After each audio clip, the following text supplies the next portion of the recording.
Have you heard of a murder of crows? A prickle of porcupines? What about a float of crocodiles? A quiver of cobras?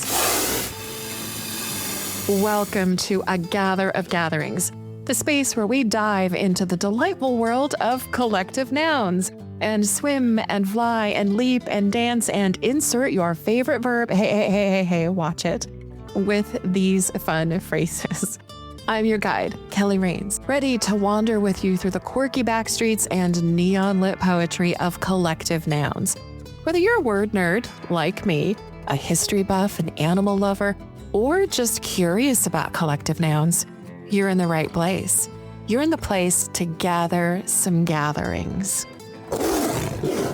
An ambush of tigers, a charm of hummingbirds, bless their little flapping wings, an exaltation of larks, a kettle of hawks, an unkindness of ravens, a murmuration of starlings, a bloom of jellyfish. Quite right, I dare say. Quite right, bloom. A school of fish. Okay, what are those fish learning in school anyway? Guppy, geometry? Can you just imagine blowfish studying the consequences of the axioms of congruence? B, C, and B prime, C prime, ... KL and K prime, L prime are respectively congruent. That just makes me so happy. I don't know why. It just does. Oh, try this one. A flamboyance of flamingos. That sounds about right. Each episode will feature a different group name, like a shush of librarians, how dare, or a shiver of sharks, and lots of interesting facts about its subject and its collective noun meaning. We'll also enjoy other creative gems and surprises along the way. And our first episode is about a kettle of hawks. If I were a hawk, I would fly as high as my wings could possibly take me to get a true bird's eye view of the world. As we explore a kettle of hawks and soar through hawk-related content, we're also going to meet Kate Marden, the founder and owner of West Coast Falconry in Marysville, California. Biggest moment is when I trapped my first red tail. And then I've got this baby dragon on my glove, and that's just, oh my God, this is so cool. So my inspiration for this podcast came from a couple of places. I saw an episode of Nature on PBS KVIE called A Murder of Crows.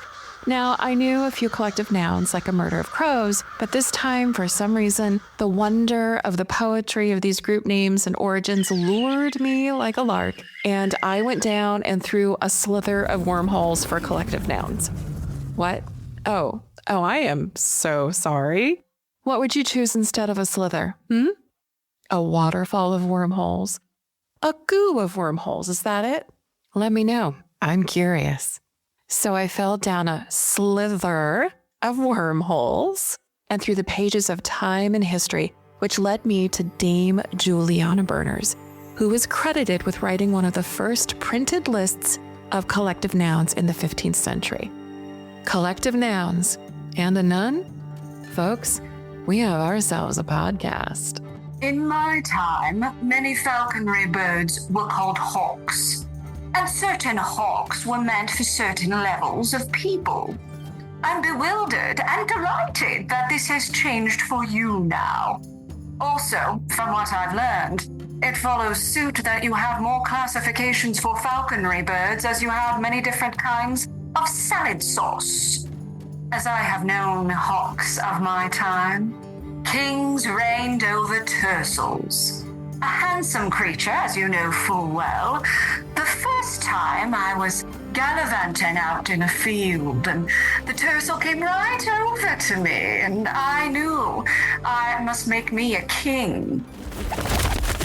If I were a hawk, I would freak out because birds freak me out. If you had told me that someday I would have a hawk landing on my arm and perched on me close enough to eat my face, I would have said, get out of my nightmares. But as my little podcast idea grew bigger, I serendipitously stumbled upon Kate Marden and West Coast Falconry. She and her hawks, especially Diego and Avalon, changed my life and turned what used to be a personal terror into a dream worthy of a Khaleesi. Let's chat with the master falconer who transformed me from birds will make nests in my hair and entangle me in avian angst to every time I see a bird in the sky, I say Dracarys and mean it. You're a master falconer. I'm a master. For the record, she did this really great post. So, okay, first and foremost, what is the master falconer? How long does it take to become one? What goes into that? Well, here in the United States, I almost said North America, but it's falconry is the most regulated field sport in the United States. So in order to become a licensed falconer, you have to take a test with California Fish and Game. You have to have a hunter safety. You pass your hunter safety course. You have to have your equipment and your housing all checked off and inspected by a game warden, and it's super expensive. And you have to find somebody that will be your mentor, your sponsor, and they have to have at least 5 years of experience. So your first 2 years, you're an apprentice, and you have somebody that, and it's kind of hard to find a sponsor because there's a big fall off rate. Less than 20% of the people that start falconry ever go past their first 2 years. Wow, that's high attrition. Yeah. Well, it's devastating. You know, you're working with a wild animal. Something happens, it gets sick, it dies. I mean, or it says, thanks for the quail and flies away. So it can be very daunting for people. Your sponsor is also legally responsible for how you care for that bird. So sponsors can be a little bit hard to find because why should they put in the effort if you're not going to? At any rate, once you get all those things in a row, then you're issued your falconry permit. Now you have your falconry permit. You have to get a hunting license and now you have to have it just to even go trap your bird because technically you're hunting the bird. With any luck at all, you go out with your sponsor to get your bird. In California, we're allowed to have either a red-tailed hawk or an American kestrel as our apprentice birds. Red-tailed hawks are hawks. It's in the name. And American kestrels? They're falcons.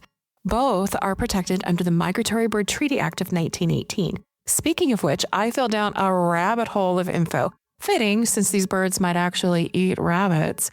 Turns out the Migratory Bird Treaty Act exists partly thanks to Boston socialite Harriet Hemingway, who was horrified by the 1800s fashion trend of wearing hats adorned with, wait for it, yeah, you might have guessed it, entire egrets perched on their heads. I mean, what was going on? Determined to stop the feathery carnage, she rallied society women to boycott the trend, leading to the creation of the Massachusetts Audubon Society.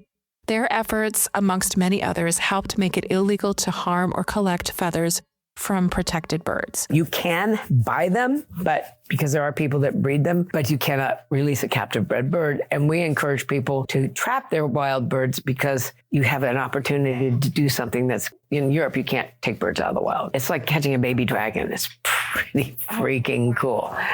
And the reason that we're allowed to take these birds from the wild is because we have zero negative impact on wild bird populations. Because a kestrel isn't really something that's going to put food on the table.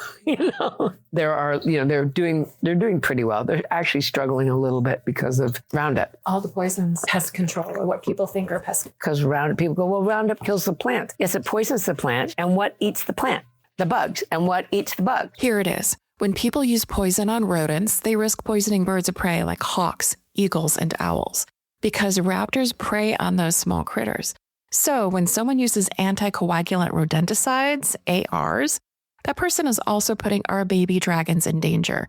No good. Save the baby dragons. And said poisons are coming into our homes to metaphorically roost. And that sounds like a lot of doom to me. But hey, not all things that seem daunting spell doom. Like what, Kelly? Well, let me tell you, like becoming a falconer.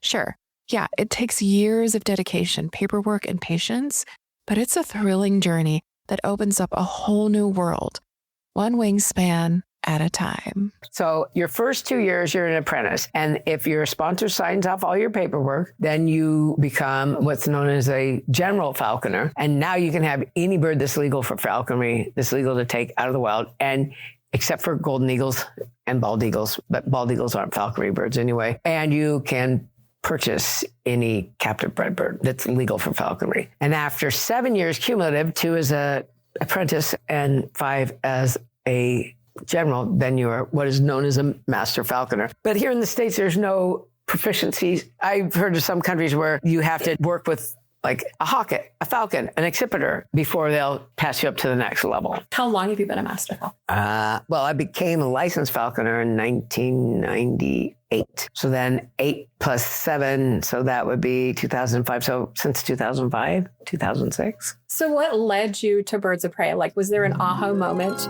Was there this like kismet, serendipitous kind of thing that happened? I was 9 years old and I'm ancient. So I grew up in West Marin and we had a falconer come to our school. And his name was Bill McBride. So this is the random thing, the stuff that you remember as a little kid. Can't remember where I put my keys, but I know that guy that I met. And so Mr. McBride came to our school and we're out in West Marin and he had a great horned owl that was his first falconry bird. He had a red-tailed hawk that he flew in the multipurpose room. And I was very jealous because Jay McAnally got to have the bird fly to his glove. Oh, Jay. And then he had a bald eagle that John Kennedy had given him.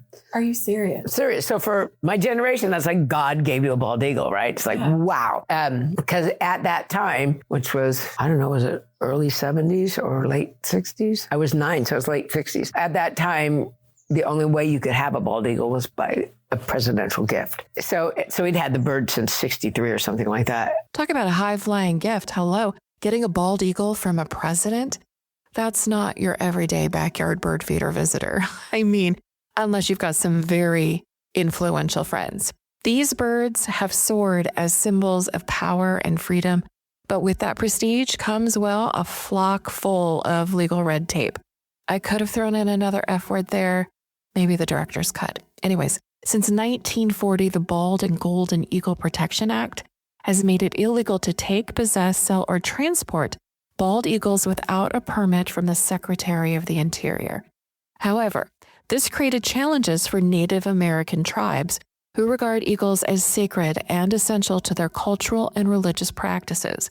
To alleviate the burden of Native Americans having to navigate a bureaucratic morass, and we know that it is, the U.S. Fish and Wildlife Service established the National Eagle Repository in the early 1970s.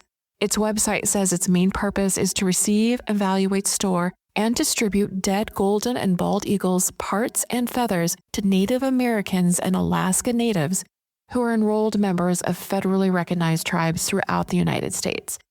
And speaking of things that once required special permission, imagine being a little girl in the 1960s when curiosity wasn't exactly encouraged and questions had to be kept under wing.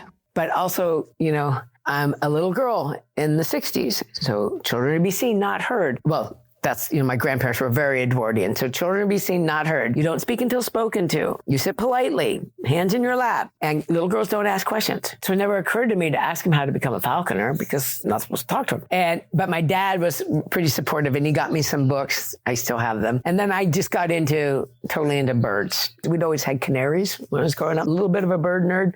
But then I ended up with every kind of cockatoo, cockatiel, lorikeet, parakeet, macaw, conure, just whatever. I ended up with all these different pet birds. And the local fire department used to call me Dr. Doolittle because I had all these random animals everywhere. Dr. Doolittle is a fictional character from a series of children's books by Hugh Lofting. Dr. Doolittle is his name, but he does a lot. He can talk to animals in their language. He speaks hawk and eagle and aardvark. That is cool. And the animals love him. The character first appeared in letters from the author to his children from the battlefields of World War I. Wow.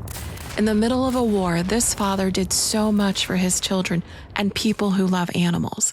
Dr. Doolittle possesses compassion and empathy and imagination and a love for nature and people.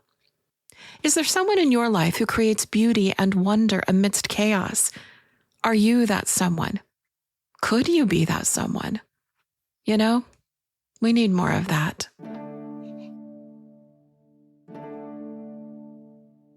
And then in 96, I think it was, I used to volunteer at the Ren Fair out in Novato. Yeah, our home away from home. And in 96, they started a falconry show. And I was volunteering for the falconry show. And then apropos of nothing, I was at a booth and this gentleman and his wife struck up a conversation with me. And we were talking about, the the jewelry I was wearing or something. And then it goes to, why are you here at fair? Oh, we're guests. What do you do? Oh, I'm a volunteer. And, I'm with Friends of Fair. And right now I'm volunteering for the Falconry show and blah, blah, blah, blah, blah. And this gentleman says, well, my name's Earl Walton and here's my card. If you ever want to become a real falconer, I'll help you do it. No way. Yeah. And Earl lived up here in Gridley. I lived in Lagunitas. I gave his card to a friend of mine who was at fair and he was her sponsor. And then I was just too far away. But she ended up being my sponsor because the laws were a little different then. And so actually most of my sponsorship was done by telephone talking to Earl. So that's how I got into it. And I started the business. I met my ex, I think in 2005. Yeah, something like that. And we started doing abatement. And then he wanted to teach apprentice classes. And I moved up here in 2006 after my mom died. We did abatement. We did some just like 3-day apprentice classes. And then we split up. We got an article in Southwest Magazine. Nice. And that was wonderful. That helped a lot. What was the first bird that landed on your arm? Oh, yeah, it was probably Maggie, the bird at the Renaissance Fair. Wow. She was a Harris's hawk. Yeah, it was probably Maggie. The first bird I ever held on my arm was probably Socrates. He was an old eagle owl. But that's one of the reasons why I do it, is why I continue to do it. The biggest moment is when I trapped my first red tail. And then I've got this baby dragon on my glove. And that's just, oh my God, this is so cool. Because they do, their eyes flare and their tongue comes out, their mouth comes open, and they flare up their thing and they just... where they're just like, trying to look bigger and more aggressive than they are. And it's amazing. And then you get to train your dragon. A cool experience. And I if you talk to people and you ask them what their favorite animal is, I would bet 98% would say it's a predator, some kind of predator. Oh, I love orcas. I love lions. I love dragons. But, wolves are a big one, birds of prey, eagles. I love an eagle. And I think that reason is because we are predators, right? Our eyes are in the front of our head.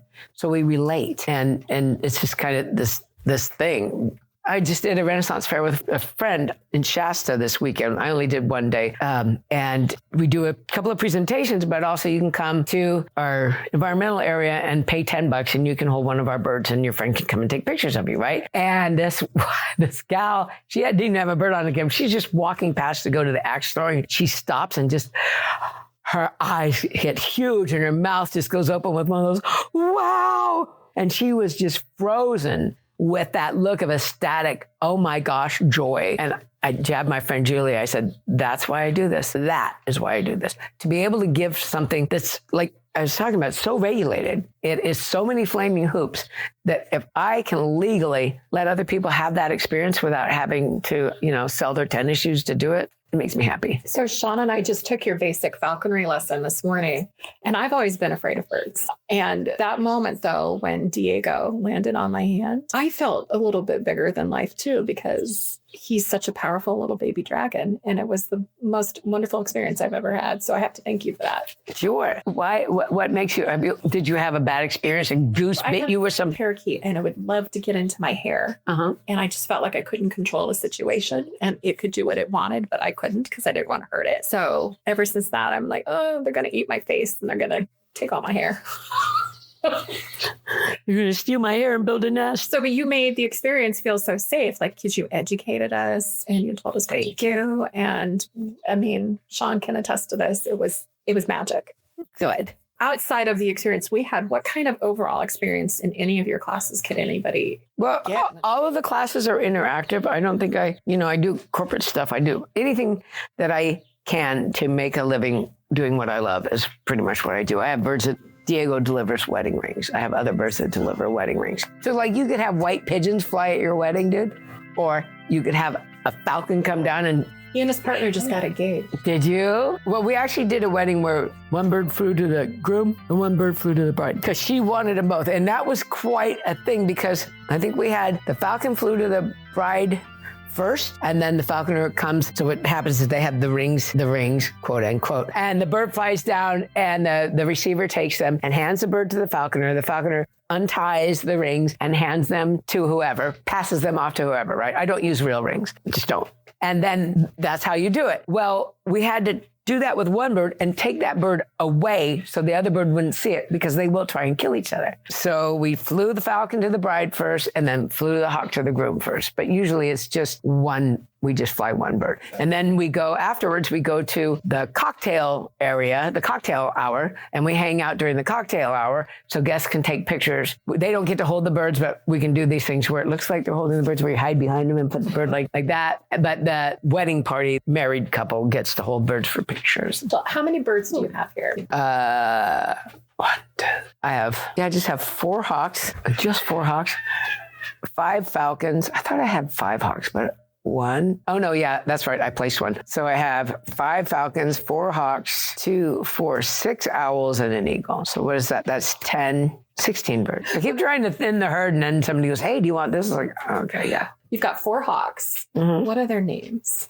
Well, you met Don Diego. I met Don Diego. Could you say his full name? Yes, his name is Don Diego Alejandro Santiago Zaragoza Nego Montoya Delgado.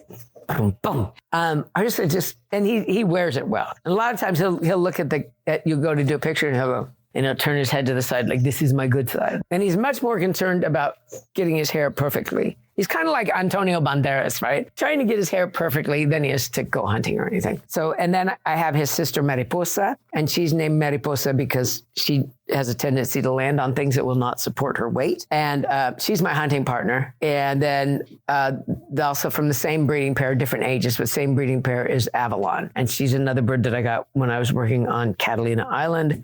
So she had no name when I got her. The guy goes, I don't name my birds. It's like, my car is named Ruby Red. And I have pots that my grandmother gave me that she named Mrs. Actually, it might have been her mother that named her Mrs. Tozier and Steve. I mean, things have names, right? Things have names. How can you not name your animal? That's it. Now I need to name my pots and pans too. I mean, I am so down for the name game. I'm curious, what inanimate objects do you name? Here's a little secret. While they may not be inanimate objects, I've named my kidneys Elroy and Leroy. And it's also interesting to me because they have very good vocal recognition. And he was doing something, remember? And I started to do his whole name. And he goes, oh, all right. It's kind of like, I always call it your serial killer name when you're in trouble and your mom says your whole name. You're like, okay. And then, so Don Diego, Mariposa, Avalon, and Cora. And Cora is the red tail.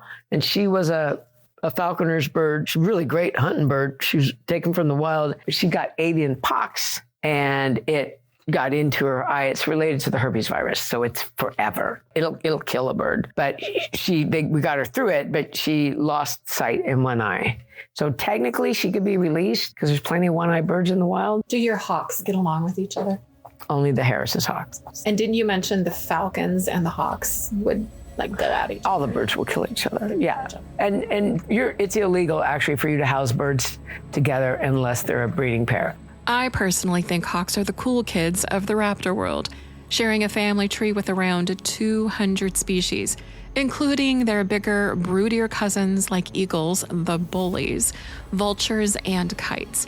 And can we talk about how some of them have really incredible names? We've got Cooper's hawk, Harris's hawk, Gray hawk, and the mysteriously named Shikra. Then there's the sharp-shinned hawk, which sounds both elegant and mildly threatening. The pale chanting goshawk and dark chanting goshawk, clearly dramatic opposites in a Shakespearean bird play. And Doria's goshawk, which sounds very, very regal. Oh, and the rough-legged hawk? I feel that one so very deeply in my knees. And of course, the red-tailed hawk, the most common in North America, soaring dramatically into our field of vision and hearts. But wait, I saved a gem for last. Lady Hawk. You knew that was coming. I mean, come on. A medieval fantasy film featuring Michelle Pfeiffer, Rutger Hauer, and a tragic hawk transformation. Mwah, chef's kiss. Perfection. What is it like being a woman falconer? It's getting better. It's getting better? It's getting better. I think my theory is that in North America, it's male dominant because it didn't arrive in the United States until World War I and World War II, right? I was reading, there was some guy that came over like in the 1600s or something, and he brought his birds, but It's a hostile environment. The people that live here and have lived here for 10,000 years don't really want us here. And now they're stuck with us. And so you don't have the leisure to go out hunting. And plus, if you go out hunting with your bird, somebody that actually lives out in the forest might take you out. So he released his birds, I think. And it wasn't until World War I, World War II, when our soldiers were fighting in North Africa and in Europe, and they saw this art practice there, and they brought it back. So if you think about other things that come from wartime, motorcycle racing, small plane flying, falconry, they are male dominant. But the only reason is because they came out of war activity. You don't need upper body strength to fly a plane or a motorcycle or a bird. I guarantee this gentleman right here will not be able to hold my eagle. I just guarantee it, because you don't have any practice yet. I can hold the eagle because I've been holding my eagle owl for 20 years, right? So it's just muscle development. Upper body strength doesn't mean anything. It's like bowling, right? If you can't cut the ball, you get a smaller ball. Upper body strength's got nothing to do with it. Motorcycles, just get a smaller bike. You still have the same proficiency. So that's why it's very male dominant. And you run into the attitude all the time. But you do need patience. So a lot of women actually make much better falconers than men. And if you have children, then you really have to learn patience. So at any rate, when I started, there were very few women in California Hawking Club. And now we've got more and more women falconers. And a lot of, most of my friends love it, right? Because I don't hang out with a misogynistic falconers. I just don't have time for it. I don't need it. But I think it brings, it's balance, right? Anything that's totally female dominated constantly all the time, we need balance. And I kind of get, we're dealing with thousands of years of belonging to another person. I mean, women have been somebody's chattel. Your dad gave you away to your husband. So now you went from belonging to your father to belonging to somebody else. So I can kind of understand why women can get a little standoffish and not want to deal with it. But I find if we can find a place where we can all play together, and I really like the fact that there's so many genders now, it's just like, give it up. Yeah. I mean, there's not so many genders now. They've been like that for a long, long time. Just acknowledge. We're just finally going, yeah, you're right. They told us 200 years ago that there were a lot of genders. No, okay. It's okay. And I just love that allows, just allows us to be us. So I'm enjoying it more with women. It's a lot of fun, and we also call some of the really misogynistic dudes on their shit, You're speaking about community and everybody being involved. What can all of us do to protect birds of prey and the art of falconry? Like, even if we're not participated in it daily, what could we do in our daily lives or whatever, just to protect birds of prey? Well, the best way to protect birds of prey is to advocate habitat recovery. California has developed 97% of its riparian habitat. So that's small waterways with creeks and stuff. And all of our wildlife is supported by riparian habitat. We're cutting down our trees. We're putting up Jamba Juices everywhere. The hardest part is because it's all about money, right? To stop the development, stop building out. Let's start building up. Look at other smaller countries. They don't splay everywhere. They, support habitat protection and recovery. It's probably the best thing that you could possibly do. And in terms of supporting falconers, learn about hunting. I mean, everybody hunts. Even, like we were saying earlier, even if you're vegan, you're killing something. So, okay, then just honor that. And be responsible. Exactly. It's like folks that go out and get a cat and then let the cat go because there was more than they could take on. And like we were talking before, everything's connected. Everything is connected.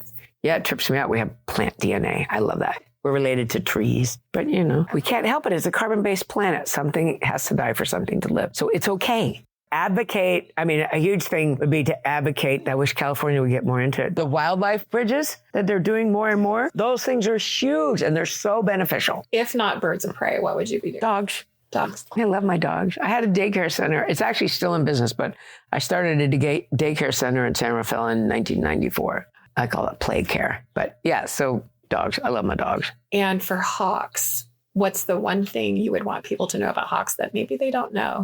They don't bite. Watch the feet. Watch the feet. But it's funny, like you're talking about a cast of hawks. I got to do this really fast. Cast of falcons, kettle of hawks. Is it a kettle of hawks? Because I know it's a kettle of vultures. Kettle or boil of hawks. A boil of hawks. I like and it depends on how they're flying or whatever, or how they're congregating. Well, a kettle would be probably if they're soaring. Yeah. Because it's called a kettle of vultures. That's one of the things. If you see vultures, watch, pay attention, because golden eagles fly with vultures. Really? Because the vulture can smell a carcass from 10 miles away. And the eagle's just kind of being parasitic about They're just, well, because they're hungry too. But you can always tell a vulture because they have something called a dihedral V, where their wings kind of come up a bit, like they look like this instead of like that. And they also tip. They look like drunken sailors, whereas the eagle's going to be huge, big, flat, straight across wings, but the same kind of cut. And the reason they tip, so cool, because it's to spill air. If you think about like hot air balloons, when they go and they release the air to maintain their altitude, that's what that vulture is doing. She's spilling air so she can maintain her altitude. That is so cool. I could listen to you talk about birds of prey forever. Like, I'm learning so much. But it's funny because in falconry, so we have a cast of hawks. Like when we're flying Harris hawks, we're flying them in a cast, like a cast of characters. And then when you are holding your bird to like maybe shape its beak or check, fix its tail, you've casted the bird, like you're casting a broken arm. And then we do it sometimes. I'll hold my bird by her justice and cast her like this after prey, and then that's casting like you're casting a fishing rod. Fishing rod. I love words. I do too. I love language and words. Do you have another favorite collective noun that you can think of? Or I love an unpleasantness of ravens. Yeah. I mean, everybody knows a murder of crows. It's a great name, but also I think it's called a Congress of Owls or a Parliament of Owls. Parliament of Owls. It's a Parliament of Owls, which is funny because now it makes even more sense because owls aren't very smart. And if you've ever listened to any of the Houses of Parliament, oh my God, they're just, what the right good gentleman said, and they're just like, oh my God. That was a great person. I'm right offended. The right good gentleman, dude. I think those are my favorites. Kate mentioned a cast of hawks and casting a hawk on your arm. Have you heard of other hawk group names? Well, guess what? I'm going to give you a few. Often the group name references how the hawks are stationed or flying. A cast of hawks can refer to a group of hawks in general. Flying a cast can mean flying two hawks together. Also, and this is interesting in hawk casting lingo, cast can mean the regurgitation of indigestible things like fur and bones. Okay, yeah, even baby dragons may not want to eat that stuff. There's a boil of hawks, like boiling hot water. And a segue to insert podcast title here, a kettle of hawks. They go in tandem. I mean, what's a kettle without boiling water? A kettle beginning to boil and all the activity and the building heat and hustle and bustle. There's motion and energy and ardor culminating in a noise telling us things are heating up. And baby, that kettle sings. A kettle of hawks usually refers to hawks flying and soaring and circling amongst the clouds. And speaking of flying high, that's how especially red-tailed hawks mate. Their courtship. Picture this. A seductive talon tango of gravity and grace and grit. A dizzying plunge, a reckless pirouette in a place where men need metal to inhabit wind. Above it all, an Icarus-worthy sun, a celestial audience of one. And then there they are, two red-tailed hawks carving sinuous, curvaceous arcs. The male races like a meteor, plummeting earthward only to rocket back up, flaunting his aerial bravado because, well, men. And as they waltz themselves amongst the clouds and gods and goddesses and the debris of human dreams, they clasp each other with their talons and plunge back to earth, locked together in a sex-driven Shakespearean-worthy and epic Greek romance of talons and trust and titillation. And a personal anecdote that has been echoing and clawing inside me since I learned all of this. I was in a situationship, a fleeting, high-altitude romance with someone I nicknamed Icarus. Because every time we chased our own reckless mating dance, he boarded a plane just to make it happen. I still call him Icarus, because in the end, he isn't built to stay grounded. Restless wings, always outstretched, daring the sun with talon trysts.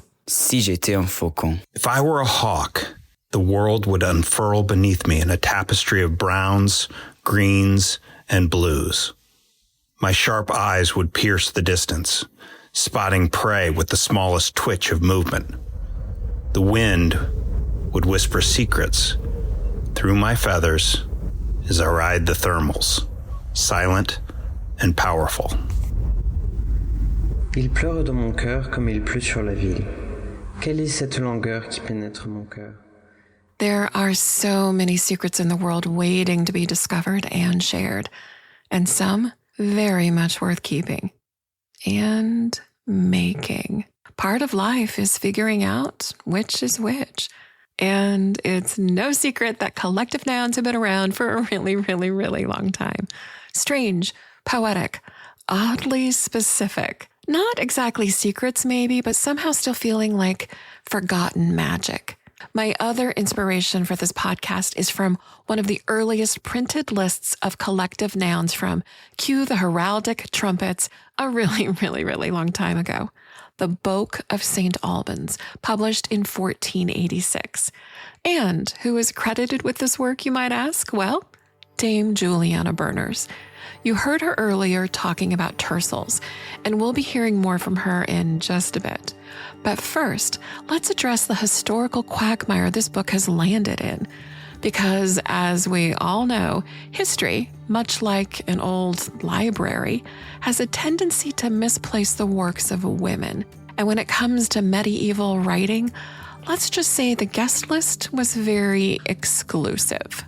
Spoiler, mostly not women. So, could a nun in the 15th century, a time when women were largely excluded from intellectual and literary circles, a lot of circles, have written a book on hawking, hunting, and heraldry? Some scholars scoff at the idea, while others argue she was very real, a nun with a keen interest in the aristocratic pastimes of her era. What do we know?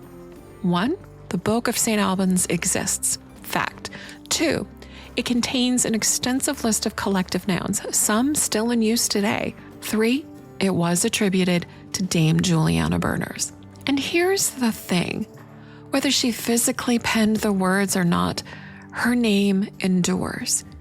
And in a world where women's contributions have so often been erased, where women have been erased, even today, sometimes just having your name remembered and spoken is a revolution. Let's hear from the woman herself, or at least how we imagine she might sound. Dame Juliana Berners, what an honor, and truly a marvel of time, space, string theory, multiverse mechanics, and perhaps a dash of Middle English magic that you're joining us today. However this delightful temporal tangle came to be, I am certain some form of physics was involved, possibly TARDIS tested, maybe even Time Lord approved. If you know, you know. Wink. So thank you for taking the time. And yes, I do mean that in the most metaphysical sense, for bending it, folding it, or hopping through it to be with us today. Oh, this is quite the endeavor. What a thrill. And it doesn't hurt, I might think time would bend me a bit more than it is. And yet, here we are. Dame Juliana, quick note for our listeners, we're using a highly sophisticated, totally fictional, for now, audio filter that magically translates your Middle English into something our modern ears can follow. Mostly. There is nothing middle about my English, but carry on. You're credited with the Boke of St. Albans, published around 1486, a long time ago. A bold, brilliant blend of hawking, hunting, and heraldry, and all kinds of other stuff. Total icon move. Of course, some historians have opinions, arguing there's no way a woman, let alone a nun, could have penned something so authoritative back then, and creative, honestly. Because, you know, medieval misogyny. But here on this podcast, we're not buying that narrative. We embrace that you did write it. So give us the tea, Dame Juliana. Why did you write it? Why did I write what I wrote? Because I like order. The natural world may seem unreliable and unpredictable, You may think that the leaves falling are random and the water ripple is without structure. You may see the beetle without merit, the boar without mannered purpose. But there is an order to everything, and that everything demands proper documentation. Acknowledging the true nature of living things as they are is to honor them. More importantly, the true and sacral reason, and I purposely use that word anachronistically to echo myself presently, out of order in a world I desire to put into order. Just a moment. I don't know how this interview is even possible, but it's so thrilling. However, back to the matter. The true reason that I wrote the Book of St. Albans, as if I needed a reason, is because I'm a woman, and I wasn't supposed to. Dame Juliana, what a merry marvel 'tis to have you wander through time and tale to join us here today on the podcast. I'm humbled, honored, and honestly quite giddy to share this gathering with the good gentlewoman who once gave us a gaggle of pride and a kindle of linguistic delight. May this be but the first of many such frolics through fantastical groupings and curious creatures. Until we meet again, and I hope it is soon, across parchment or podcast, fare thee well, and may thy quill ever dance with delight. Thank you so much. It's my pleasure. Thank you so much for having me. This has been quite delightful. If I were a hawk, my trees, my sanctuary, to remain hidden betwixt the branches and the spiky oak leaves, preferring to hunt mornings. Your early stillness is my trusted friend. I cry out loudly to hear my voice that is silenced most of the time. My calculated life keeps me safe. I am safe. I am safe. If I were a hawk, I'd be safe. Wenn ich ein Falke wäre. While producing and writing this episode, my very first podcast ever, and learning all of the things I've learned from Kate after taking her basic falconry lesson and doing all the research about hawks, all of a sudden, it hit me. And I remembered that my niece and I used to play a game in the front yard years ago. This game she completely made up from her imagination. And like many of her games, we ran, we shouted, we laughed. In this one particularly, we flapped our arms wild and free until we swore we could lift off the ground, and I think we actually did. Yes, my niece called the game, you guessed it, hawk. We were hawks, and we were soaring. And, well, not gonna lie, full disclosure, there may have been some nest raiding, and we might, just might, have dined on a few imaginary birds. But isn't that the beauty and fun of it? The world through a child's eyes, where anything is possible, where wings are waiting to be stretched. If I were a hawk, I would fly around everywhere and kill my enemies. So that's the falcons. These are the hawks. Yes, we keep them separated. They will come in over here in the shade for a minute. They will kill each other because they're predators. So had I known what I know now about hawks, I might have won that game against my niece. I mean, maybe at least once. Somehow, though, she always wins. Yes, my niece may or may not have me wrapped around her finger. Which reminds me, some of the phrases we use every day, they come straight from falconry. Ever had someone wrapped around your finger? That phrase literally comes from falconers who wrap jesses, small leather straps around their fingers to keep their bird close and under control. So, next time you say it, just picture yourself with a hawk perched on your hand. Power move. Maybe you've been hoodwinked, tricked, deceived, led astray. Falconers place a hood over a raptor's head to keep it calm and unaware of its surroundings. So, if you've been hoodwinked, well, I have to tell you, someone's got you in the dark. Fed up for us means bothered or annoyed. In falconry, if you want your bird to hunt, make sure it's hungry. If it's fed up with food, it's not going to hunt, and you may not get to eat. And how about haggard? Looking exhausted, worn down, like you just pulled an all-nighter? In falconry, a haggard is a wild-caught adult hawk. Say that fast 5 times. Wild-caught adult hawk. Wild-caught adult hawk. Ooh, I got through 2. You know, words and history are so much fun. And speaking of history, this is so cool. In 2010, falconry was added to UNESCO's representative list of the intangible cultural heritage of humanity. If you haven't checked out UNESCO's website before, you really should.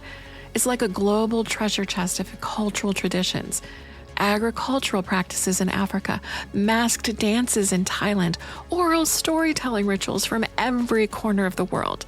Basically, UNESCO is out here safeguarding and celebrating what it means to be human. And we really need that right now. And you know how I learned all of this? Because of curiosity and researching hawks. I love this world. Discovery is endless. If I were a hawk, I'd be Ethan. Sean O'Neill, my bestie, recently, Sean. Very recently. We took a basic falconry class at West Coast Falconry. We had freaking hawks land on our arms and fly away. When you thought of hawks, if you thought of hawks, what did you think of? Birds that fly around out here and eat the animals that run around the road at night. Only at night? Well, I don't see them during the day, so I'm assuming they're running around at night. Are hawks nocturnal? Oh, no, I meant the rodent. I would imagine hawks are like anytime they're awake. I would think so. I'll have to fact check that. I'm fact checking a lot of things lately. So hawks, you just thought about flying animals. Well, I think of birds of prey and scary, kind of intimidating. Not all birds, eat live animals. Like I grew up with, parakeets and things. But when you think of hawk, I think of something that would fly down and, eat your face. Or at least snatch the piece of pizza out of your hand and fly away with it. Can you imagine just sitting at a picnic, having a piece of pizza and like these talons come down and... Well, I see that with like pigeons and things and in games, but when it's something like a hawk, you're right. There goes your face. So they used to seem very kind of scary and intimidating to me. Very much so, because I've seen what little parakeet beaks bit my, earlobe. And I was like, ooh, I can't imagine something with like a big beak, let alone its talons. So when you brought this up that we should go do this, and I had no idea something existed so close to us where we can go and experience it. And it was far more entertaining than I thought it was going to be. And it was extremely exciting. And it was very much a lot of fun. It was so much fun. Very educational. Now, I went into it being afraid of birds. I've always been kind of afraid of birds because I feel like they have the power over me. Now, I will say when we walked up and we saw the enclosure where the hawks and falcons were, it was beautiful, but also a little eerie that they were just kind of sitting there watching us. And I'm like, if they were in charge of the world, I think they might take us out. I think they were hungry. They were looking at us like... If I was a hawk in charge of the world, I might take humans out too, because... Well, you know what? You got to eat. You got to eat. Okay, so we get there at the crack of dawn. We're early. It was so early. So we first got lessons on how to... Well, first, I think my favorite part is we got to wear these gloves. Yeah, they passed out gloves. They passed out falconry gloves. I'm like, I've never had this much leather before in my life. It was very exciting. I mean, if you're going to take up falconry for anything, maybe just for the leather. Right. It was intimidating thing because you knew what was coming. I kept thinking, birds are going to land on this arm. Birds are going to land on this arm. Birds are going to land on this arm. And the anticipation was very exciting to watch how big these things were leading up to it. They trained us on how to position our arms, what to do.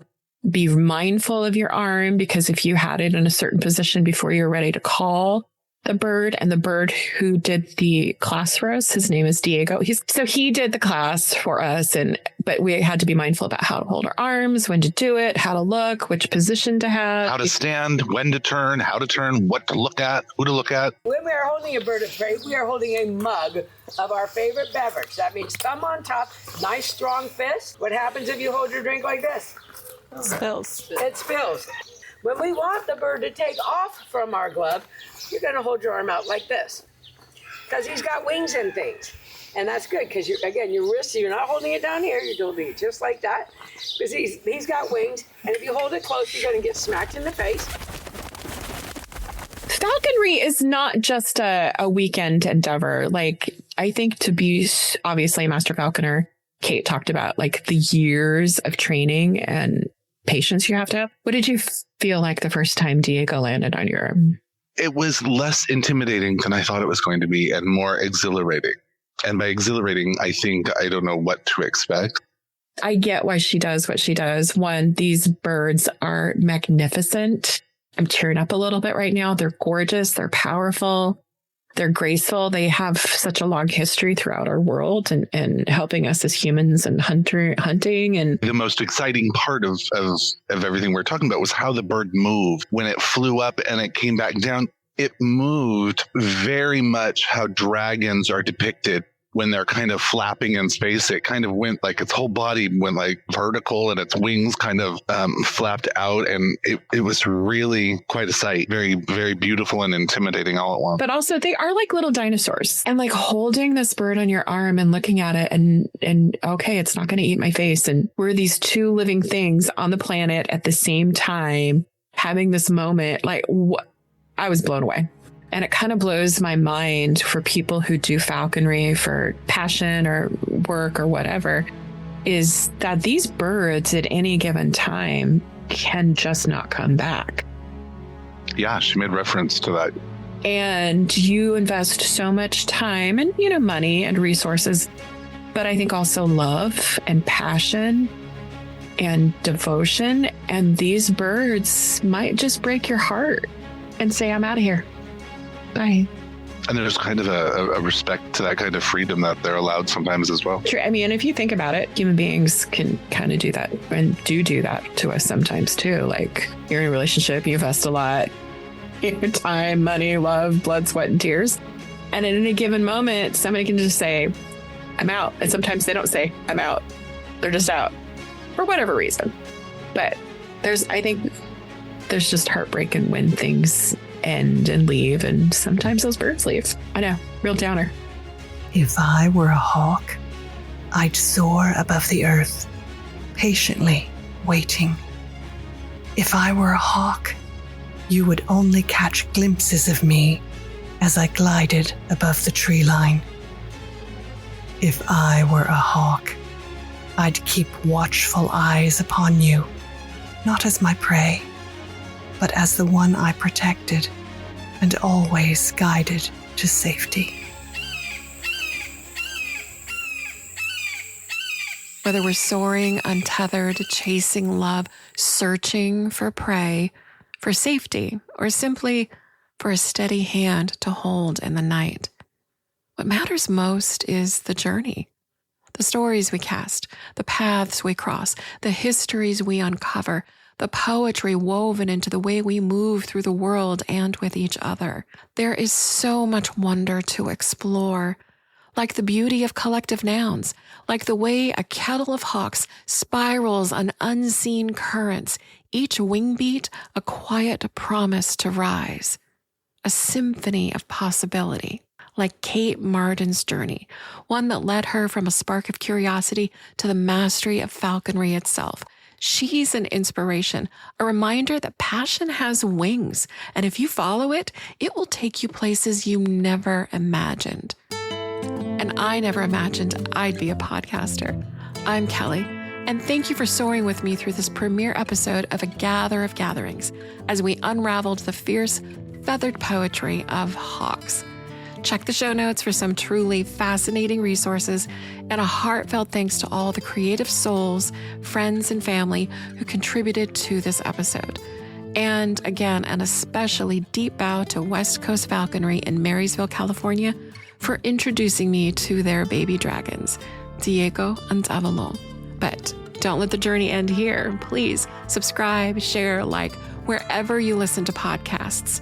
And join me next time as we chase another gathering, another mystery, another story waiting to take flight. Until then, what's your favorite collective noun?